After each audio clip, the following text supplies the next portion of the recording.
Voici la présentation du code de correction de l'école Eureka pour le premier cycle. Alors, notre code de correction s'appelle le code SPOA. Donc, S pour sens, P pour ponctuation, O pour orthographe, A pour accord. Le S et le P font partie de la première étape, qui est à dire l'étape de la révision. Le O et le A font partie de la deuxième étape, c'est-à-dire l'étape de la correction. Voyons voir ce code de plus près. Donc, le code SPOA, premier cycle, la partie révision. Donc, nous retrouvons le sens et la ponctuation. A. Sens 1. Relis ton texte. On t'a mis une image avec un doigt. En fait, c'est pour te rappeler qu'il faut que tu aies un doigt d'espace entre chacun de tes mots. Ensuite, as-tu respecté le projet d'écriture? Là, il faut que tu te rappelles qu'est-ce qu'il fallait que tu écrives. Est-ce que ton enseignant t'avait demandé d'écrire ce que tu as fait en fin de semaine, c'est-à-dire de la bicyclette, par exemple? Peux-tu ajouter des détails? Par exemple, si tu parles de ton cerf-volant, tu peux préciser la couleur de ton cerf-volant. Donc, mon cerf-volant est bleu, jaune et rouge. 3. Peux-tu ajouter des phrases? 4. As-tu varié les mots dans tes phrases? Si tu répètes toujours le même mot dans le texte, il se peut que tu aies beaucoup de répétitions dans ton texte. Alors, pour éviter ça, on va te demander de varier les mots, donc d'utiliser des mots différents. Par exemple, si tu me parles d'un avion, tu peux dire l'avion, mais tu peux aussi dire il. Par exemple, l'avion est bleu, point. Il vole, point. Tu as alors utilisé deux mots différents, l'avion et il. Donc, tu as varié tes mots dans tes phrases. Ensuite, B. Structure de la phrase. 1. De qui ou de quoi parle-t-on? Plus, qu'est-ce qu'on en dit? Dans l'exemple qu'on t'a donné, c'est « Le lapin mange des carottes ». Alors, de qui ou de quoi on parle? C'est le lapin. Et qu'est-ce qu'on en dit? Alors, qu'est-ce qu'il fait? Il mange des carottes.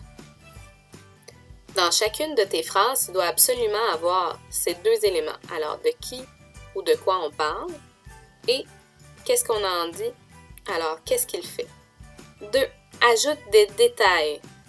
Donc, la phrase qu'on avait tantôt, le lapin mange des carottes, on a ajouté tous les jours, virgule, le lapin mange des carottes. Alors, on est venu préciser à quel moment le lapin mange des carottes.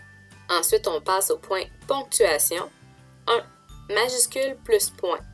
On te demande simplement d'encercler la majuscule au début de tes phrases et le point à la fin de ta phrase.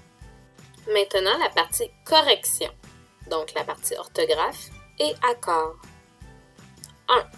Étire les sons dans les mots. 2. Vérifie que tu entends tous les sons. Par exemple, dans le mot pyjama, il faut vérifier que tu entends bien tous les sons. Pipi, I, J, A, M, A, pyjama, pyjama. On a même mis un petit bonhomme qui fait une gomme ballon pour te faire penser vraiment à étirer tous les sons comme une gomme ballon s'étire. 3. Si tu doutes de l'écriture d'un mot, mets un point d'interrogation au-dessus. 4. Consulte tes outils pour te corriger.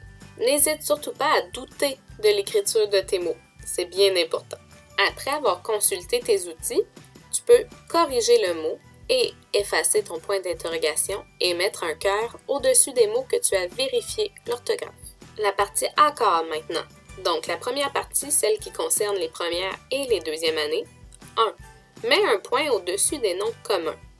Donc, dans la phrase « Tous les jours, le lapin mange des carottes », on a été identifier tous nos noms communs. Donc, jour, lapin et carotte. On a indiqué au-dessus le genre et le nombre. Donc, jour, masculin pluriel, lapin, masculin singulier, et carotte, féminin pluriel. 2. Accorde les noms communs et les déterminants. Donc, il faut vérifier que tes déterminants sont en accord avec le genre et le nombre du nom. Donc, jour, il est accompagné de les, qui est un déterminant masculin pluriel.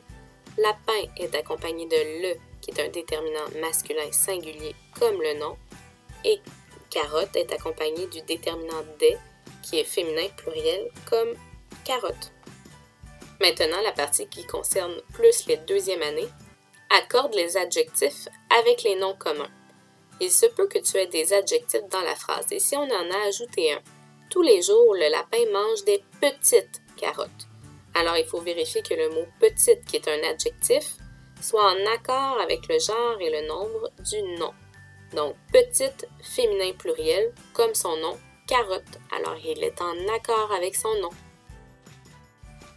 Et voilà, merci d'avoir regardé la vidéo. Bonne journée!